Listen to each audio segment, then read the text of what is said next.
Saudara-saudari yang terkasih, saya cerita pengalaman rohani ya, pengalaman hidup, pengalaman di mana saya merasakan Allah itu betul-betul hadir dan saya rasakan secara fisik.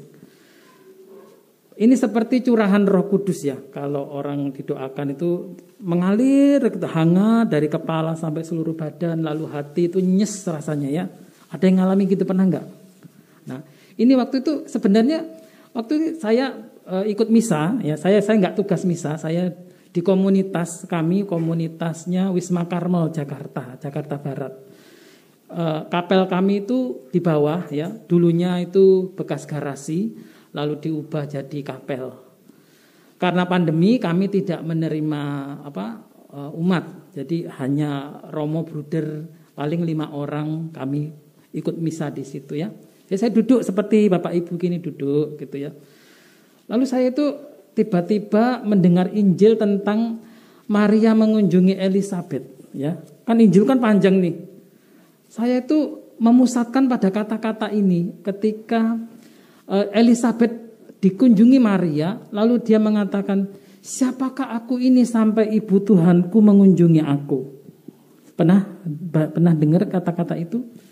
Kata-kata itu saya ingat terus selama misa. Mulai dari dengar Injil, khotbah sampai doa syukur agung. Nah, waktu di doa syukur agung kan kita berlutut semua kan waktu itu. Kita ada tempat berlutut. Nah, kemudian di situ saya melihat hosti itu ya. Seperti saya ngomong sama Bapak Ibu gini. Sakramen Maha Kudus inilah tubuhku begitu kan. Saya ngomong dalam hati, siapakah aku ini Tuhan sampai Engkau mendatangi aku melalui sakramen Maha Kudus gitu ya. Dan kayak kontak gitu ya, kayak kontak. Tiba-tiba saya rasakan hangat sekali. Seluruh badan saya itu belum pernah saya rasakan seperti itu. Belum lama itu kejadian itu. Ya enggak tiap hari. Pada saat itu saya betul-betul fokus sekali dan merasakan ya kamu kejamahan Roh Kudus kali ya. Saya merasakan itu mengalir, itu damai banget. Damai, itu luar biasa. Sepanjang hari itu saya itu sampai enggak bisa ngomong apa-apa saking senengnya gitu ya. Saya simpen dalam hati. Saya enggak ngungkapin ke siapa-siapa. Ya hari inilah beberapa saya ungkapkan kepada Bapak Ibu. Itu pengalaman pertama, pengalaman salah satu bagaimana Allah itu hadir, sungguh-sungguh hadir, ya. Bapak Ibu juga begitu. Kalau ada satu Injil, satu kata dalam kitab suci yang tiba-tiba kena atau teringat, itu jangan dilewatkan. Ingat terus dan sampai selama misa, kata-kata itu seperti Bapak Ibu WA sama orang, ya. Ini WA-nya lewat roh ya. Nah, WA-nya lewat kata si firman Tuhan itu ucapkan aja dalam hati. Misalnya kata-kata tadi malaikat berkata kepada Maria, salam hai engkau yang dikaruniai, Tuhan menyertai engkau. Itu pas karena arahkan aja kata-kata itu kepada dirimu masing-masing. Salam Tuhan bertanya, Tuhan apakah engkau menyertai aku? Sungguh percaya engkau menyertai aku. Seperti Maria juga disertai oleh Tuhan. Aku juga. Mungkin Bapak Ibu ada persoalan keluarga, ada persoalan ekonomi, finansial, hutang piutang, persoalan sakit penyakit, macam-macam masalah orang ya. Saat itulah Anda bertanya, Tuhan, seperti engkau menyertai Bunda Maria, begitu juga aku mau engkau menyertai aku. Ya, jadi ada dialog. Jadi enggak hanya kosongan gitu loh. Kalau kita itu ikut Ekaristi itu harus ada sesuatu. Roh kita harus berbicara dengan Tuhan. Itu pengalaman kedua saya rasakan ketika saya studi di Irlandia, mengambil master teologi pastoral 4 tahun yang lalu. Pada saat retret, penutupan retret juga sama. Pada waktu itu pada waktu saya mau menyambut komuni kan, saya jadi umat kan, berbaris dengan romo-romo yang lain. Saat itu saya merasa begini dalam hatiku, Tuhan, aku ini siapa? Siapa aku ini? Sedangkan Engkau Maha Kuasa yang menciptakan alam semesta, bumi dan semuanya ini punyamu. Kok maha besar? Kok Engkau mau hadir dalam roti yang kecil itu? Bagaimana Tuhan? Siapa aku ini sampai aku layak menyambut Engkau yang maha besar di tanganku? Ngerti? Bagaimana mungkin kita makhluk yang hina ini, yang rendah ini, yang gak berarti, yang tidak memberi apa-apa untuk kemuliaan Tuhan. Tuhan gak perlu kemuliaan apapun. Dia sudah mulia tanpa kita. Tanpa kita tuh Tuhan sudah mulia.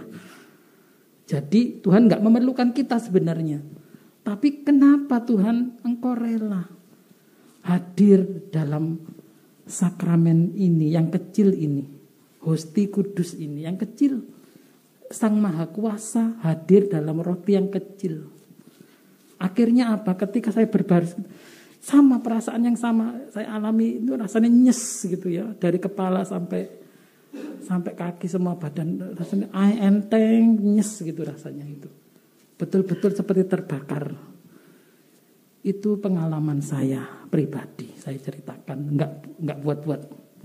Tapi enggak tiap hari ya, enggak. Itu saat kita betul-betul, saya merasa itu saat yang betul-betul saya merendahkan diri saya. Pokoknya intinya bagaimana supaya kita merendahkan serendah-rendahnya di hadapan Tuhan. Karena begini, karena Bunda Maria tadi menerima kabar gembira dari malaikat Tuhan bahwa ia dikaruniai Tuhan. Terus malaikat mengatakan Roh Kudus akan menaungi engkau. Lalu Maria menjawab, Ecce ancilla Domini, bahasa Latin. Aku ini budak Tuhan. Aku ini hamba, budak. Aku ini hamba Tuhan. Berarti dia menjadi merendahkan dirinya, Maria merendahkan dirinya serendah-rendahnya sebagai budak, sebagai hamba.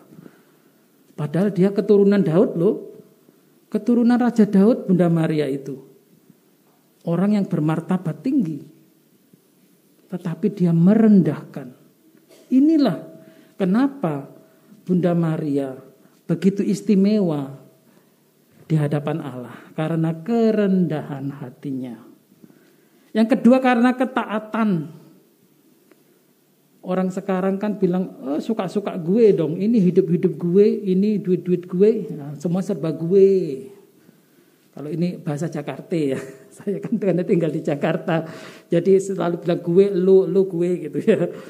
Orang memusatkan pada aku. Lalu lupa bahwa kita ini adalah hamba dan harus melaksanakan kehendak Allah dalam hidup kita. Jadi bagaimana? Orang yang betul-betul pendoa itu harus rendah hati. Enggak bisa enggak. Kalau sombong, aku punya karunia ini Romo, aku bisa ini Romo. Aduh itu. Maaf ya. Anda harus belajar dari Bunda Maria dulu. Ya. Merendahkan diri di hadapan Tuhan. Rendah hati. Itu kuncinya. Kemudian taat. Taat pada siapa ya? Taat pada Dia yang memanggil kita, yang mencintai kita. Kita harus belajar untuk taat seperti Bunda Maria pada kehendak Allah. Kadang-kadang pahit. Kadang-kadang kehendak Allah itu enggak kita ngerti sekarang. Kenapa kok enggak boleh? Kenapa ini kok gini, dilarang? Kenapa sih? Begitu. Tapi Maria enggak bertanya, kenapa Tuhan? Kenapa kok aku yang dipilih? Enggak ada kah? Kata-kata Maria enggak ngomong kayak gitu. Dia hanya terkejut. Terus kemudian bertanya apa arti salam itu. Dan kemudian ia, bagaimana itu terjadi? Aku kan belum bersuami, masih perawan. Tapi malaikat menyatakan, Roh Kudus menaungi engkau. Dan itu Maria langsung mengatakan, aku ini hamba Tuhan. Terjadilah padaku menurut perkataanmu. Dan menarik lagi dalam bacaan pertama, bahwa Bunda Maria bertekun dalam doa bersama para rasul. Tinggal 11 rasul. Dan ada Maria, Ibu Yesus. Maria tidak ingin menjadi rasul. Dia tidak ingin menjadi imam. Dia tetap seorang ibu. Dia tetap seorang bunda gereja. Dia tidak mau menjadi rasul wanita. Tetapi gereja memberi dia gelar Ratu para Rasul, Regina Apostolorum. Banyak gereja-gereja lain mentahbiskan wanita, menjadikan wanita menjadi imam, uskup, pendeta, macam-macam. Itu ya udah mereka ya. Tapi gereja tetap pada tradisi para rasul. Ya rasul-rasul. Yang 12 rasul ya itu. Enggak tergantikan. Ya. Maka kita berdoa juga untuk panggilan. Karena sekarang keluarga-keluarga tidak lagi banyak anak. Ya kan? Sedikit punya anak. Itu pun anaknya kalau mau jadi romo. Ibunya mau. Neneknya mau. Anaknya nggak mau, cucunya nggak mau. Ya, udah anak tetangga aja lah. Ya saya sendiri dari 4 bersaudara, 3 perempuan, satu-satunya saya laki-laki. Dipersembahkan. Luar biasa orang tua saya ya. Luar biasa loh pengorbanan orang tua saya. Mereka memiliki iman yang luar biasa. Mau mempersembahkan yang satu-satunya yang terbaik, yang mereka sayangi. Untuk Tuhan, untuk gereja. Ya, saya juga, kita harus berdoa sungguh-sungguh ya. Karena kalau nggak ada imam, nggak ada ekaristi, nggak ada sakramen, nggak ada yang mendoakan jiwa-jiwa. Serius,